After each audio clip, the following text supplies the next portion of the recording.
ओम शांति। मीठे बच्चों, आज बाप दादा हमें बहुत गहरी बात समझा रहे हैं। तुम्हारे मुख से सदा ज्ञान रत्न निकले और तुम्हारा मुखड़ा सदैव हर्षित रहे। बच्चों, जिन आत्माओं ने ब्राह्मण जीवन में ज्ञान धारण किया है, उनकी पहचान साफ दिखाई देती है। उनकी चलन देवताओं जैसी होती है। दैवी गुण स्वतः प्रकट होते हैं। वे सदा विचार सागर मंथन करते हैं, आसुरी बातें छोड़ देते हैं, गाली और ग्लानि से मुक्त हो जाते हैं और उनका मुखड़ा हमेशा प्रसन्न रहता है। बाप समझाते हैं, ज्ञान से मनुष्य देवता बनते हैं। सतयुग में भक्ति नहीं होती, भक्ति द्वापर से शुरू होती है। ज्ञान को दिन कहा जाता है और भक्ति को रात। सच्चा ज्ञान क्या है? स्वयं की पहचान, मैं आत्मा हूं, और बाप की पहचान, वह परमात्मा है। साथ ही सृष्टि के आदि मध्यांत का ज्ञान।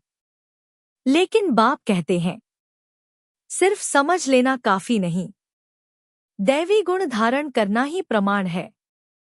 मीठे बच्चों, मुख से जो निकलता है वही भविष्य बनाता है। इसलिए बाप कहते हैं, सदैव ज्ञान रत्न ही सुनाओ। ये रत्न 21 जन्मों का अविनाशी धन बनते हैं। दुनिया का धन तो नष्ट हो जाता है, पर ज्ञान का धन कभी कोई लूट नहीं सकता। इसीलिए रोज विचार सागर मंथन करो। मंथन से अमृत निकलता है, नहीं तो आसुरी विचार बढ़ जाते हैं। बाप हमें सावधान भी करते हैं, माया बहुत प्रबल है। अच्छे अच्छे बच्चे भी कभी कभी हार खा लेते हैं।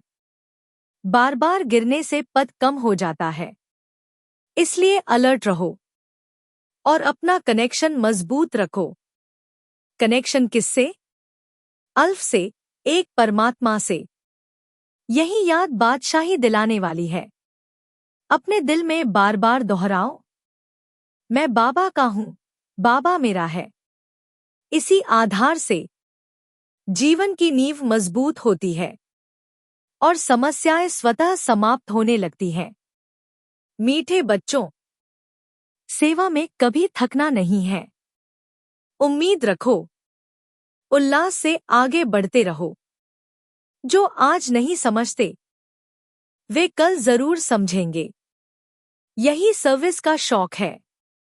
हर आत्मा को उठाना, प्रेम से समझाना।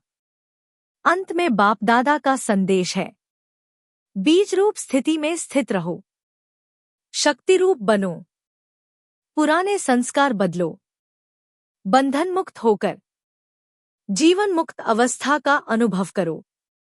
मीठे मीठे सिकील्दे बच्चों को बाप दादा का याद प्यार और गुड मॉर्निंग। ओम शांति।